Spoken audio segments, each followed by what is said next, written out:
Baik Bapak Ibu, untuk materi yang kedua ini izinkan saya untuk memaparkan. Saya sendiri Ali Ishak, saya adalah founder dari Almas Berkreasi Multitech. Untuk tema kita di sesi yang kedua ini adalah transformasi disiplin positif dengan teknologi. Jadi nanti kita tidak akan hanya sekedar konsep, tapi juga akan ada teknis ya atau praktik dengan pemanfaatan teknologi untuk manajemen transformasi disiplin positif dengan pemanfaatan teknologi. Baik, Bapak Ibu, kita review dulu ya keadaan tentang kedisiplinan dan juga masalah siswa di sekolah. Nah, Bapak Ibu, kalau kita berbicara tentang kedisiplinan, tentunya langsung otak kita langsung terproses. Oh, kedisiplinan ini tugasnya kedisiplinan ya, tugasnya nih. Jangan seperti itu karena kedisiplinan siswa itu sebenarnya adalah tanggung jawab kita semua sebagai guru, bukan hanya sekedar bagian kedisiplinan atau kesiswaan atau BK ya, tapi semua yang berkewajiban untuk membantu siswa menjadi siswa yang lebih baik. Salah satunya adalah tentang kedisiplinan. Nah, apa sih tantangan-tantangan yang ada selama ini terkait kedisiplinan di sekolah? Ini yang terjadi ya Bapak Ibu, yang akan sering kita saksikan. Yang pertama ini adalah sering terlambat ya. Kalau sekolah-sekolah ini, kalau sekolah yang di kota-kota itu kalau sudah terlambat pagar ditutup ya. Nah, seperti ini yang terjadi. Tapi kalau yang di agak-agak di desa seperti itu tidak terlalu ketat ya. Terkadang memang ada siswa kita terlambat ya, kita kasih toleransi dan masih bisa masuk ya seperti itu. Ini salah satu tentang tantangan kedisiplinan.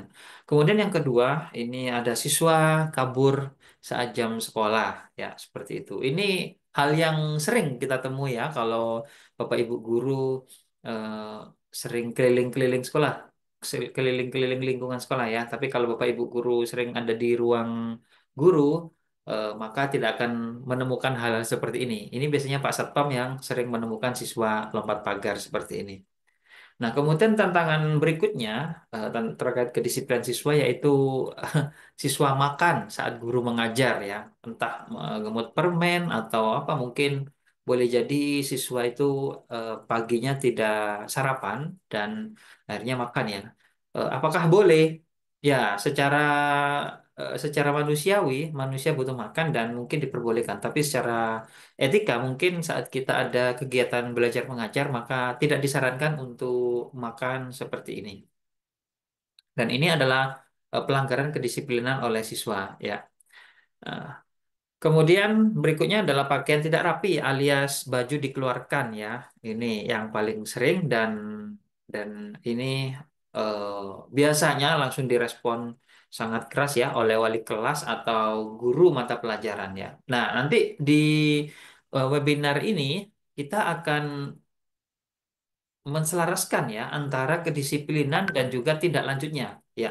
Selama ini kita sering melakukan tindak lanjut suka-suka kita ya. Ternyata tindak lanjut untuk mendisiplinkan siswa itu ada aturannya ya, ada etikanya dan ada undang-undangnya sebenarnya ya. Yaitu eh, dengan disiplin positif ya. Nanti akan kita bahas semuanya. Kita lihat dulu aja tantangan-tantangannya dulu. Kemudian berikutnya adalah tantangan pelanggaran kedisiplinan yaitu siswa merokok ya. Ini aduh, nanti kalau sudah mereka lulus sekolah nggak apa-apa merokok ya.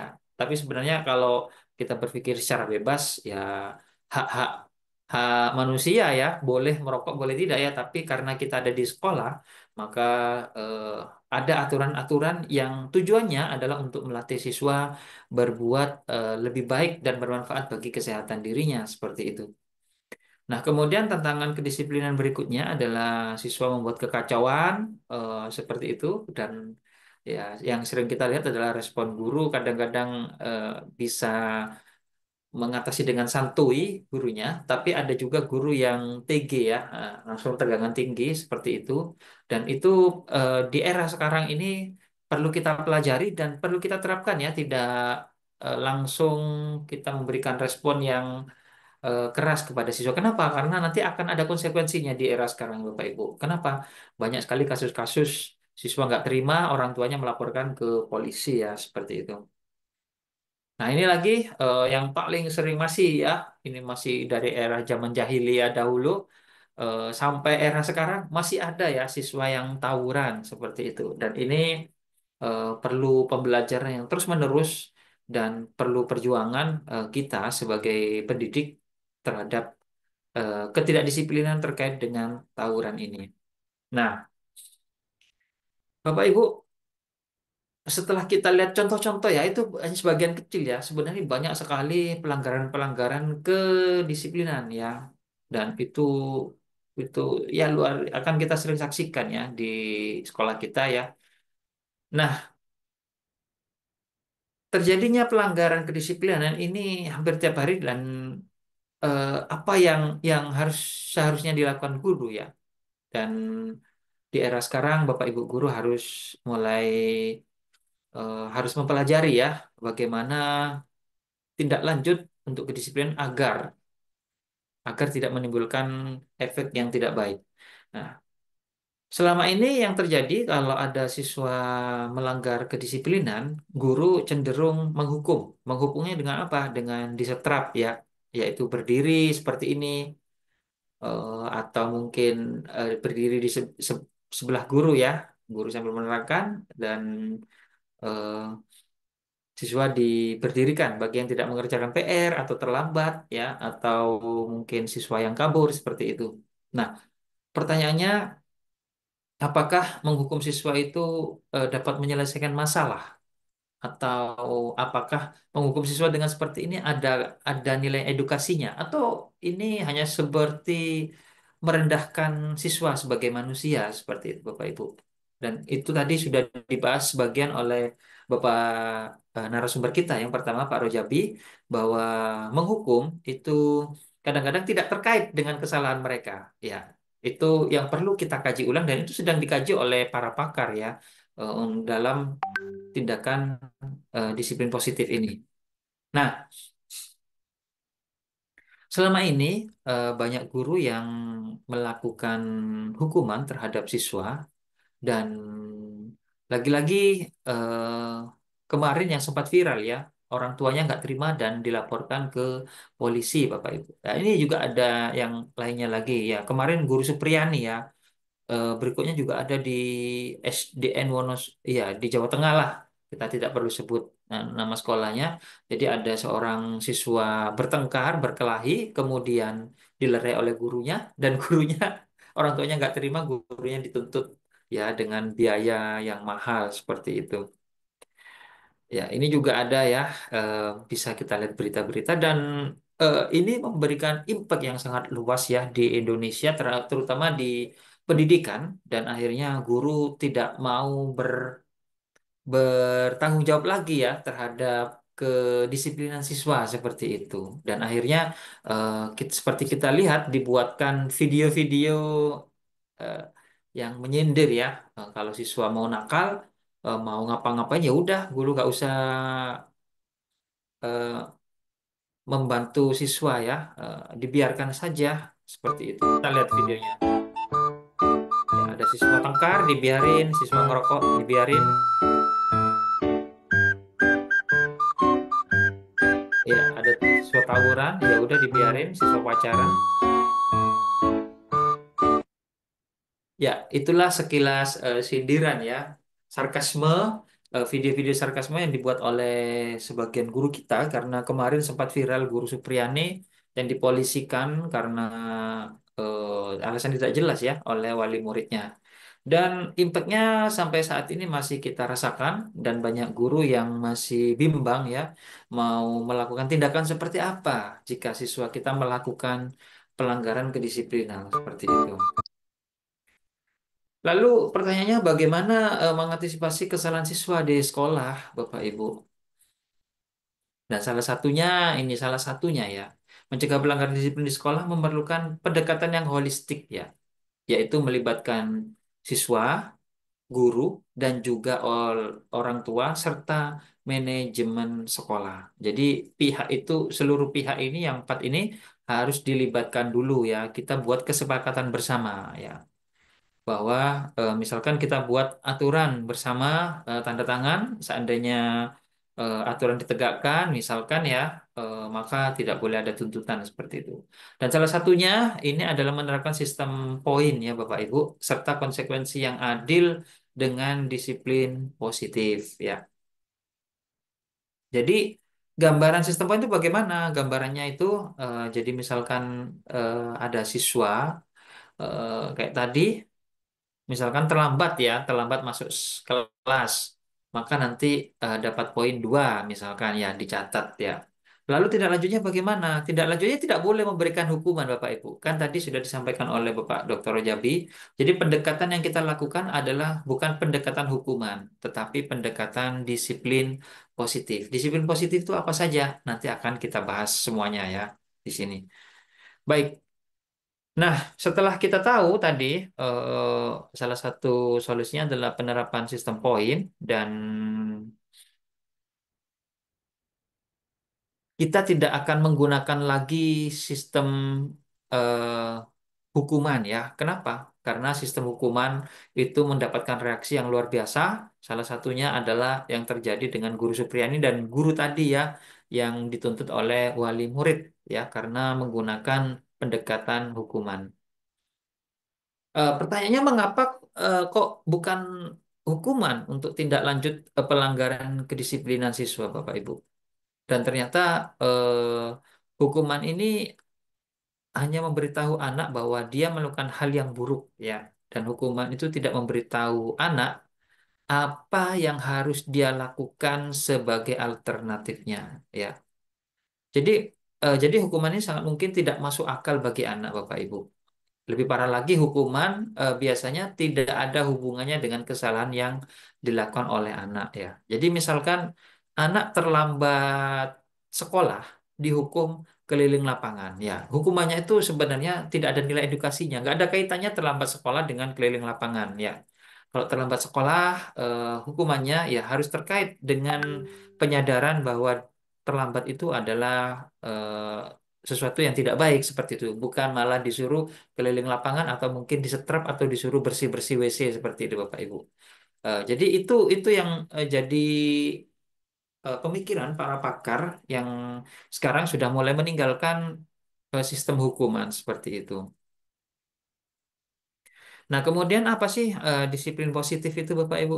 Jadi disiplin positif ini merupakan pendekatan untuk mendisiplinkan bahkan membangun karakter anak tanpa menghukum. Ya. Tapi tetap ya, kalau siswa melanggar dicatat. Catatannya tetap itu sebagai dokumentasi kita. Nah, walaupun tanpa pemberian hukuman, pendekatan disiplin positif ini bukan pendekatan yang membiarkan atau memberi kebebasan tanpa batas kepada anak, ya. Karena dalam pendekatan disiplin positif ada kebebasan, namun ada pula pembatasan, ya, Bapak Ibu. Jadi di era kemerdekaan kita yang sekarang sudah mulai merdeka hampir secara utuh, ya, kebebasan-kebebasan itu sudah tidak sama lagi dengan kebebasan kita di zaman kita dulu ya, antara tahun 70 sampai tahun 2000-an ya, tahun 90-an. Di mana kalau kita melakukan pelanggaran, guru memberikan hukuman, jika kita lapor ke orang tua maka akan ditambahi oleh orang tua hukumannya ya, seperti itu. Itu sudah tidak berlaku lagi di era sekarang Bapak Ibu. Nah, sebenarnya sistem disiplin positif ini bukan hal yang baru ya. Ini sudah ada gagasannya ini oleh Alfred Adler ya. Ini tahun 1920. Jadi eh, dia memberikan gagasan agar anak diperlakukan dengan hormat, tapi tidak juga memanjakannya ya. Karena memanjakan anak tidak mendorong mereka ke arah yang baik dan dapat menimbulkan masalah sosial. Jadi ini sudah lama ya, bukan hal baru sebenarnya disiplin positif ini. Nah, apa sih perbedaan pendekatan disiplin positif dan hukuman ya?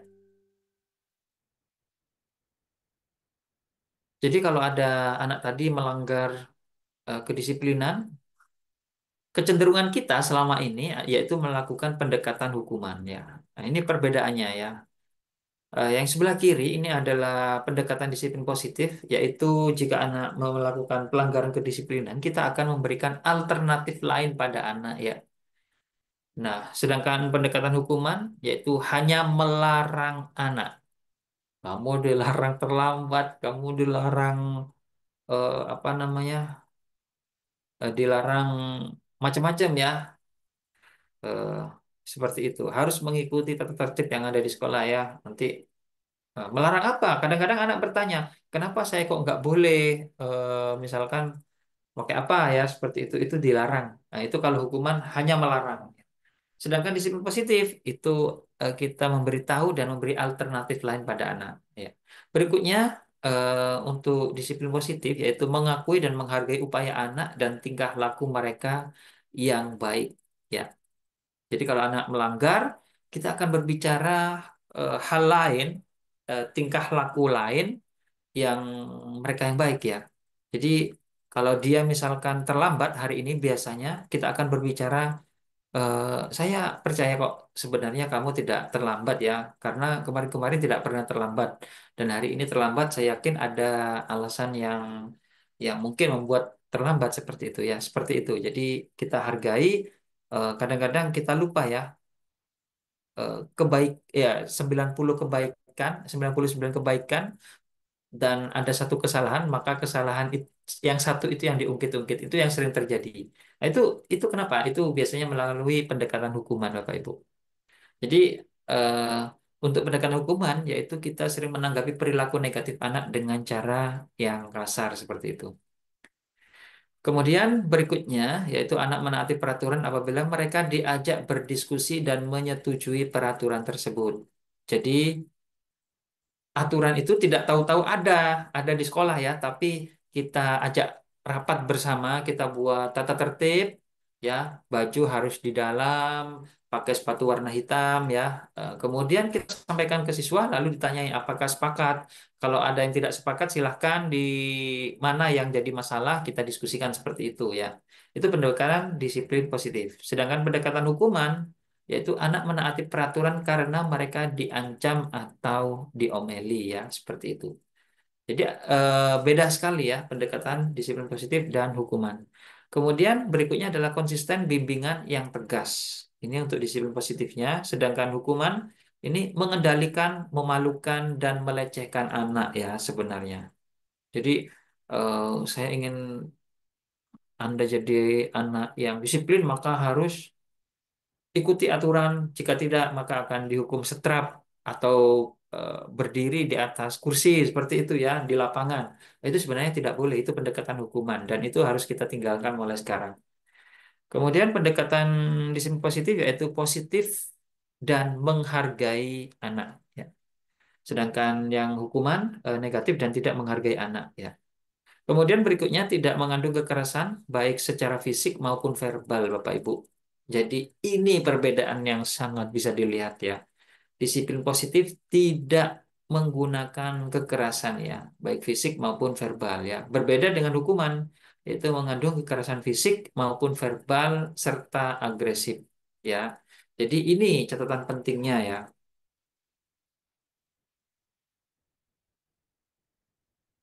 Nah, berikutnya eh, konsekuensi logis dari pelanggaran yang dilakukan oleh anak.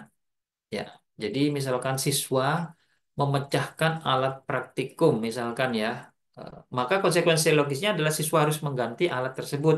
Ya, berbeda dengan pendekatan hukuman, jadi konsekuensi yang tidak logis ya. Jadi tidak berkaitan ya. Kadang-kadang siswa memecahkan alat lab misalkan, maka hukumannya macam-macam plus suruh mengganti plus dipanggil orang tuanya ya. Itu kadang-kadang tidak ada kaitannya ya seperti itu. Kadang-kadang sambil dihukum kamu tidak diskorsing tidak boleh ikut praktek di lab ya. Itu nggak ada kaitannya sebenarnya. Kemudian berikutnya anak harus berubah ketika perilaku mereka memberi dampak negatif kepada orang lain. Ini ya. Ini yang disiplin positif. Sedangkan yang pendekatan hukuman, anak harus dihukum karena memberi dampak negatif pada orang lain dan tidak menunjukkan bagaimana mereka dapat berubah. Yang taunya hanya dihukum ya. Kalau melanggar dihukum ya. Kita tidak pernah berpikir mereka harus berubah dari hukuman itu ya. Itu pendekatan yang berbeda ya dengan disiplin positif. Kemudian memahami kemampuan, kebutuhan, kondisi dan tingkat perkembangan individual anak dan untuk yang hukuman tidak menghiraukan kemampuan, kebutuhan, kondisi, tingkat perkembangan individual anak. Ya. Dan berikutnya, saya kira nanti ini bisa dibaca sendiri Bapak Ibu ya. Jadi intinya disiplin positif tidak ada kekerasan dan tidak ada kekerasan baik fisik maupun verbal ya seperti itu berbeda dengan sistem hukuman. Baik, pertanyaan berikutnya mengapa perlu dilaksanakan sistem poin? Nah, tanpa sistem poin yang terstruktur, pengelolaan disiplin ini seringkali menjadi tantangan bagi guru ya, menyebabkan tidak adanya standar yang konsisten dalam menangani masalah siswa dan catatan tindak lanjutnya. Jadi, sistem poin ini membantu pemantauan perilaku yang transparan dan perlu keterlibatan orang tua dalam mendukung perkembangan karakter siswa dengan catatan disiplin positif, Bapak Ibu. Jadi, kalaupun memang kita sudah melakukan pendekatan disiplin positif, tapi tidak serta-merta kita hanya memberikan respon disiplin positif, terus besok siswanya melanggar lagi, eh, dapat 4 hari, melanggar lagi, seperti itu, dan kita tidak memiliki catatan historinya. Dan itu amat sangat konyol sekali ya, kalau kita memberikan respon disiplin positif, tapi kita tidak ingat historinya seperti apa ya pelanggaran-pelanggaran kedisiplinan yang dilakukan oleh siswa seperti itu. Karena tindak lanjut itu sebenarnya bertingkat ya Bapak Ibu, dari yang tingkat ringan, menengah, hingga tingkat yang mungkin perlu lebih dalam ya kita menggali dalam menyembuhkan siswa dari pelanggaran disiplinnya seperti itu. Nah, pertanyaan berikutnya itu mengapa perlu dilaksanakan sistem poin? Siswa ini akan memahami bahwa setiap tindakan mereka itu memiliki konsekuensi, Bapak Ibu, baik positif maupun negatif. Untuk menumbuhkan tanggung jawab dan kedisiplinan mereka dengan kesadaran diri melalui disiplin positif, ya. Jadi sebenarnya ada jadi ada pencatatan poin ya, baik sikap positif maupun sikap negatif siswa dan juga ada tindak lanjutnya. Semuanya harus dicatat Bapak Ibu. Kenapa? Karena siswa itu kan sekolah ya di lembaga kita dan mereka memerlukan report laporan ya.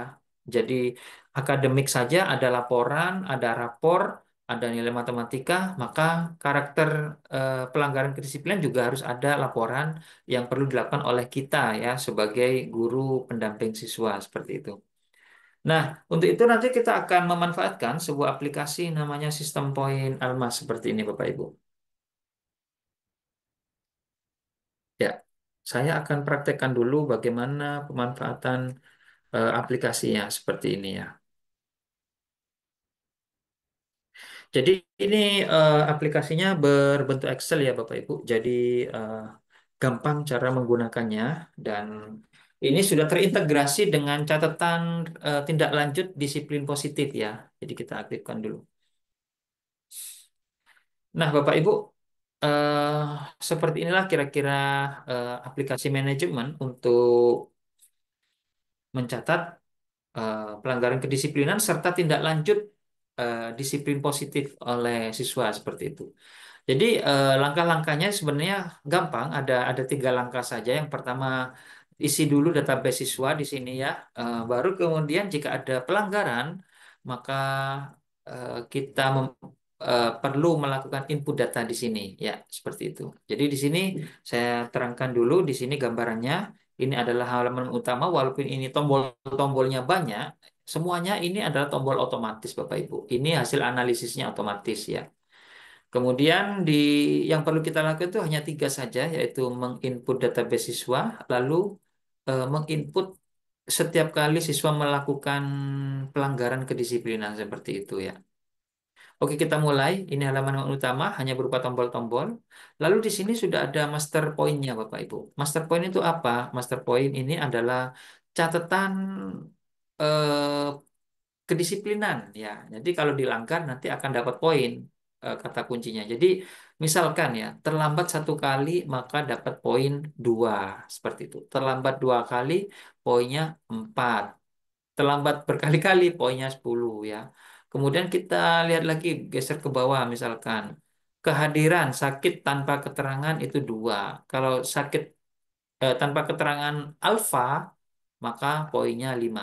Nanti setiap kali siswa melanggar, maka akan dicatat dengan gambaran poinnya seperti ini, Bapak Ibu. Misalkan tidak memakai seragam tapi memakai kaos oblong, maka dapat poin 5 ya.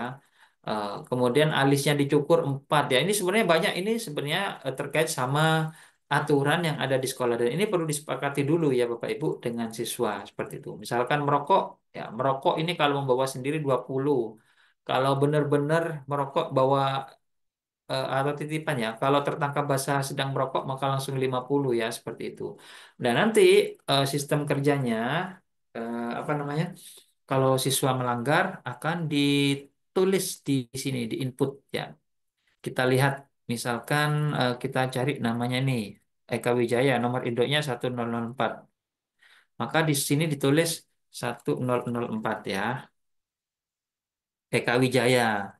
Poin pelanggarannya di sini apa ya? Misalkan tidak memasukkan baju ya, seperti itu. Maka ini akan tertulis C1 ya, jumlah poinnya 5. Kemudian nama pelapor jika diperlukan. Jadi nanti ini yang melaporkan boleh banyak orang ya, mulai Pak Satpam, guru piket, atau guru wali kelas itu bisa semuanya melaporkan data pencatatan ini. Dan kemudian yang paling penting ini adalah tindak lanjutnya, Bapak Ibu. Tindak lanjutnya itu kita menggunakan pendekatan disiplin positif ya, tidak menggunakan metode hukuman ya. Jadi kalau siswa misalkan tidak memasukkan baju, maka yang perlu dilakukan adalah pembinaan siswa oleh guru BK. Ini ada pilihannya banyak Bapak Ibu. Jadi misalkan kita buat siswa itu mengakui dan menghargai upaya anak, eh, tingkah laku mereka yang baik. Jadi kita sampaikan bahwa sebelum-sebelumnya si Eka Wijaya ini kan anaknya rajin ya, bajunya selalu dimasukkan ya. Saya percaya ke depan Eka tidak akan mengeluarkan bajunya lagi ya, seperti itu. Kita menghargai dulu upaya mereka dan hal-hal tingkah laku yang baik oleh mereka ya, seperti itu. Jadi tidak ada tindak lanjut berupa hukuman di sini. Ya, seperti itu. Jadi kalau sudah nanti kita simpan seperti ini. Ini ada pilihan ya, nanti disiplin positif respon apa yang akan dilakukan oleh guru atau guru BK atau mungkin wali kelas seperti itu. Nah, kalau sudah, maka nanti data siswa ini akan terekam di sini Bapak Ibu. Wah, seperti ini. Ya, banyak ya, ini ke kanan posisinya. Dan ini kita akan memiliki apa namanya? Catatan ya, catatan penting eh, seperti ini. Dan setiap siswa akan ada reportnya Bapak Ibu. Nah, ini seperti ini contohnya. Ini Ana Purnawanti ya. Melakukan 9 kali pelanggaran dan jumlah poinnya adalah 44. Ya, oke. Jadi saya kembali lagi ke tadi. Eh, di sini kan tadi ada peraturan yang perlu disepakati oleh siswa seperti ini, dan ini siswa mungkin perlu tanda tangan bersama-sama. Lalu kemudian kita buatkan pengumuman versi cetak ya, misalkan siswa bahwa sudah disepakati tentang peraturan bersama terkait kedisiplinan. Jika poinnya sampai 20 maka dilakukan pembinaan awal. Jika 50 pembinaan lanjutan, jika sudah 100 panggilan orang tua dan pembinaan khusus ya. Oke, perlu diketahui bahwa panggilan orang tua ini bukan berarti kita langsung mengeluarkan siswa ya Bapak Ibu, tidak boleh ya seperti itu. Tapi kita melakukan pembinaan yang lebih mendalam atau pembinaan khusus terhadap siswa yang mungkin melakukan pelanggaran berulang-ulang atau mungkin pelanggaran tingkat tinggi ya, seperti itu. Dan nanti hasilnya itu adalah berupa report seperti ini ya. Terlihat 9 pelanggaran ya. Ya jumlah poinnya 44. Apa saja ini? Yaitu celana berup celananya kuncup atau sempit ya. Konsekuensi logis dari pelanggaran yang dilakukan oleh anak, siswa harus mengganti celananya seperti itu. Kemudian tanggal berikutnya memakai jaket non sekolah di lingkungan sekolah itu dilarang misalkan ya. Kemudian ya, contoh-contoh. Jadi di sini semuanya terekam ya Bapak Ibu. Apa saja yang eh, dilakukan oleh siswa. Ini fungsinya tidak untuk menghukum ya. Sekali lagi tidak untuk menghukum, tapi ini sebagai pengingat siswa ya. Pengingat siswa bahwa oh saya selama satu semester ini melakukan seperti ini kesalahan-kesalahan. Dan ini kita cari jalur positifnya ya. Tindak lanjut positifnya dengan disiplin positif tujuannya untuk menyadarkan siswa. Pertanyaannya bagaimana kalau siswa tidak sadar? Ya tetap kita berusaha menyadarkan siswa ke arah yang lebih baik dengan disiplin positif ini menyampaikan tindak lanjut berupa disiplin. Kalau masih tetap ngeyel siswanya, mungkin dablek ya, ya sudah pasrahkan saja sama alam ya, hukum alam seperti itu. Kenapa? Karena kita sudah tidak boleh lagi memberikan pendekatan hukuman kepada siswa karena konsekuensinya akan sangat panjang dan kalau orang tua siswa tidak terima bisa jadi kita jadi guru Supriyani kedua seperti itu ya Bapak Ibu. Atau mungkin jika Bapak Ibu eh, perlu nanti akan kami sampaikan ada terkait sama undang-undang dari Permendikbud ya terkait sama tindak lanjut apabila siswa melakukan pelanggaran ya seperti itu. Jadi seperti ini ya gambarannya tentang pemanfaatan poin kedisiplinan. Jadi ada nilainya, ada jumlah frekuensinya, ada jumlah poinnya. Nanti misalkan siswa sudah mencapai 50, maka ini pembinaannya khusus. Ya kalau sudah mencapai 100, wah ini pembinaannya lebih khusus lagi ya, lebih intensif dan kita perlu kerjasama dengan orang tua bagaimana tujuan kita adalah memberikan atau menyadarkan siswa ke arah jalan yang lebih benar ya, tidak melenceng terus, melanggar terus seperti itu. Jadi ini tujuan dari sistem poin ya, seperti itu. Kalau hanya sekedar kita catat, mungkin di kertas dapat 3 bulan catatannya hilang, maka data-data seperti ini akan hilang ya Bapak Ibu. Ini ya. Oke, baik. Eh, jadi kurang lebih gambarnya seperti ini ya Bapak Ibu. Nah, kemudian berikutnya, jadi akan terlihat di sini rekap per kelasnya, misalkan di IPS 2, siapa siswa yang paling frekuensinya paling sering akan terlihat dan jumlah poinnya berapa. Dan ini akan terlihat bisa dipegang oleh wali kelas dan wali kelas bisa melakukan pembinaan khusus. Kalau misalkan guru BK-nya cuma satu ya, kita bisa memanfaatkan wali kelas dan insya Allah di kurikulum sekarang ini guru BK akan di dibuat lebih banyak ya, eh, dibuat lebih banyak ketemu dengan siswa ya dalam penanganan masalah-masalah siswa seperti ini. Lebih berperan ya guru BK di kurikulum berikutnya ini. Jadi akan terlihat seperti ini ya Bapak Ibu, rekap per kelasnya ya. Kemudian grafik per kelas. Ini terlihat Bapak Ibu ya. Si A ini eh, frekuensinya berapa kali melanggar, jumlah poinnya berapa. Langsung terlihat dalam bentuk grafik. Misalkan Jamalia ya. Jamalia ini poinnya 200 ini. Waduh. Kalau sudah kelihatan seperti ini, maka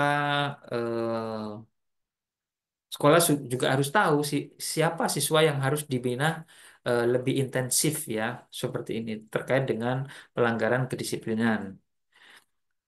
Dengan yang tentunya pasti menggunakan pendekatan disiplin positif ya Bapak Ibu. Walaupun kita tahu siswa ini, oh ini siswa paling troublemaker, siswa yang paling suka melanggar, tetap kita nggak boleh melakukan pendekatan hukuman ya, tapi menggunakan pendekatan disiplin positif. Di sana ada banyak pilihan Bapak Ibu dari tingkat yang paling ringan sampai tingkat yang paling ya mungkin menyentuh hati ya seperti itu.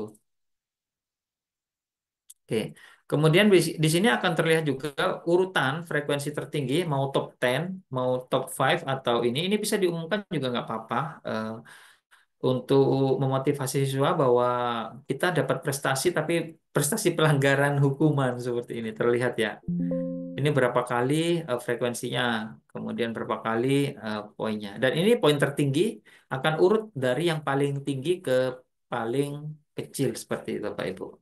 Ini bisa kita sampaikan dan ini mungkin jadi evaluasi bagi siswa bahwa di semester berikutnya saya sudah tidak boleh melanggar lagi ya supaya tidak dapat ranking poin ya seperti itu. Itu jadi gambaran sistem kerjanya seperti ini.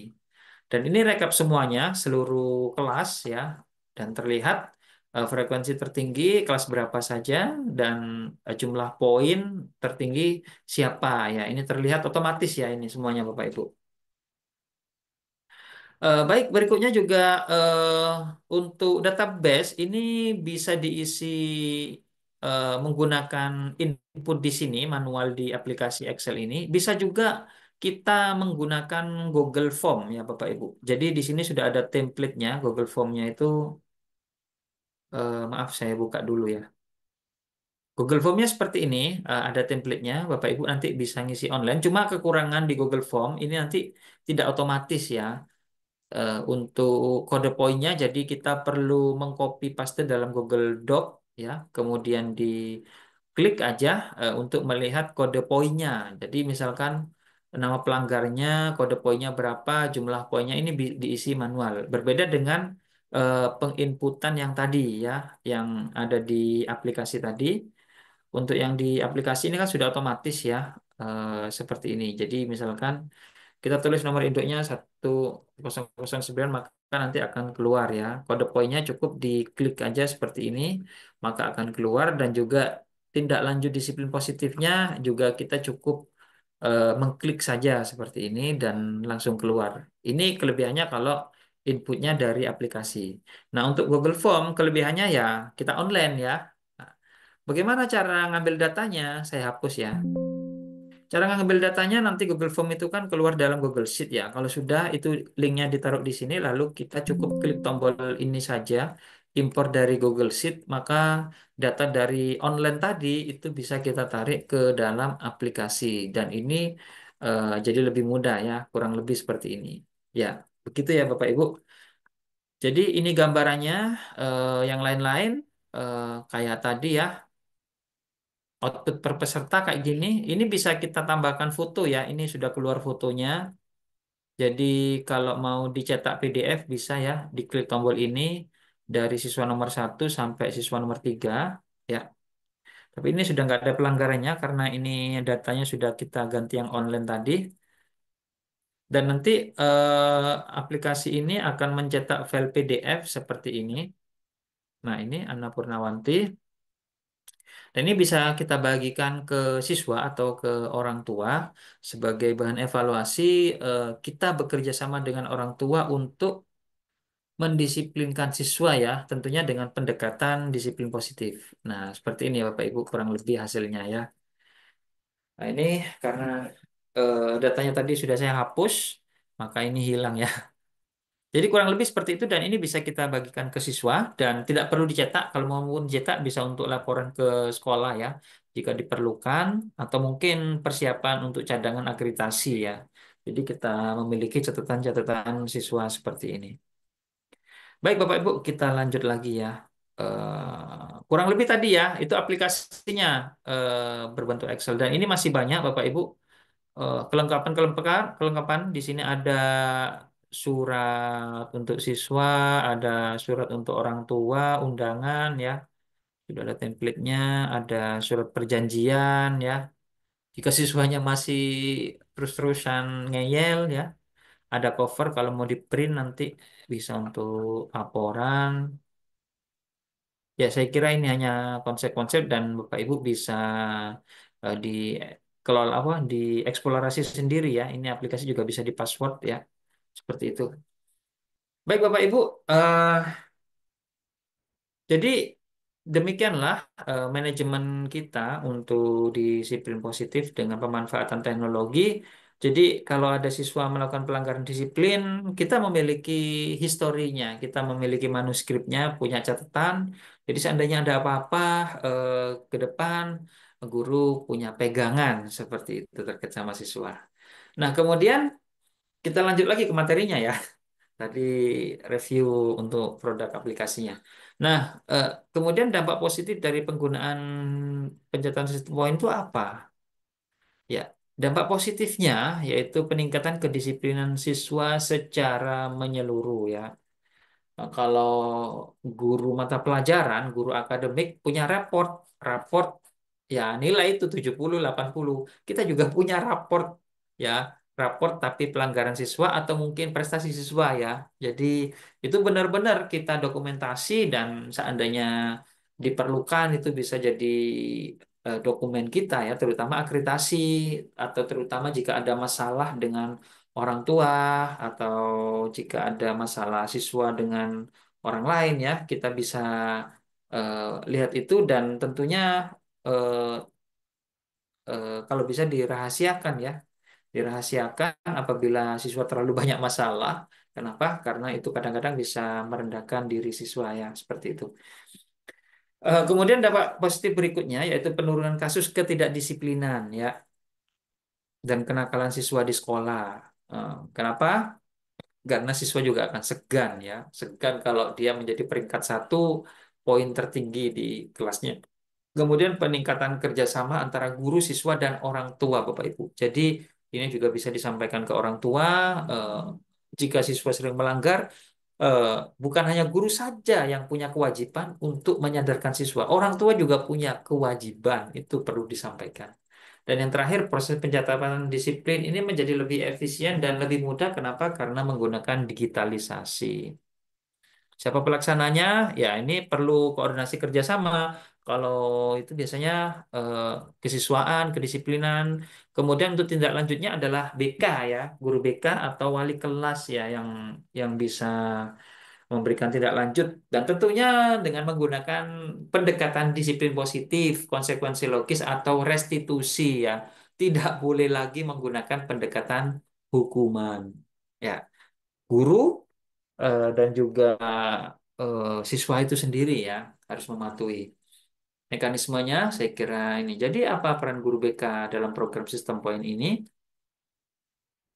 Jadi peran guru BK ya lebih besar ya sesuai dengan kurikulum terbaru ini nanti guru BK akan terkait dengan segala hal dengan seluruh aktivitas siswa yaitu terkait sama disiplin ini yaitu sesi konseling, pelatihan disiplin positif kepada siswa, kepada guru yang lain ya.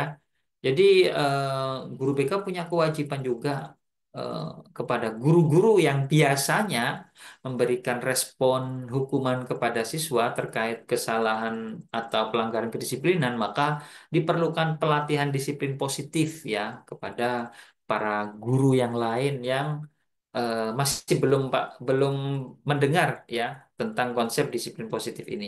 Perlu juga yang ketiga adalah program mentoring dan yang keempat adalah kegiatan refleksi. Nah, ini catatan penting ya. Permendikbud nomor 82 tahun 2015. Jadi, satuan pendidikan memberikan sanksi kepada peserta didik dalam rangka pembinaan berupa teguran lisan, teguran tertulis, dan tindakan lain yang bersifat edukatif. Jadi tidak ada hukuman di sini istilahnya ya Bapak Ibu. Ya, nggak boleh jika siswa melakukan kesalahan dilakukan hukuman fisik ya, baik itu kekerasan fisik atau verbal itu sudah tidak diperbolehkan. Itu ada aturan Permendikbudnya. Nah, yang terakhir, ini mengapa sekolah perlu melakukan atau melaksanakan program sistem poin? Yang pertama ini untuk peningkatan citra sekolah dengan teknologi ya. Jadi ini akan meningkatkan branding sekolah kita bahwa sekolah kita itu berbasis teknologi. Kemudian sekolah kita ini sebagai pemimpin inovasi ya. Kalau sekolahnya selalu maju, banyak sistem menggunakan sistematis teknologi, maka ini jadi sekolah inovasi. Dan orang tua juga akan merasa lebih nyaman dan percaya pada sekolah yang memiliki sistem digital dan transparan seperti itu. Jadi begitu ya Bapak Ibu. Eh, Terima kasih, itu gambaran dari saya.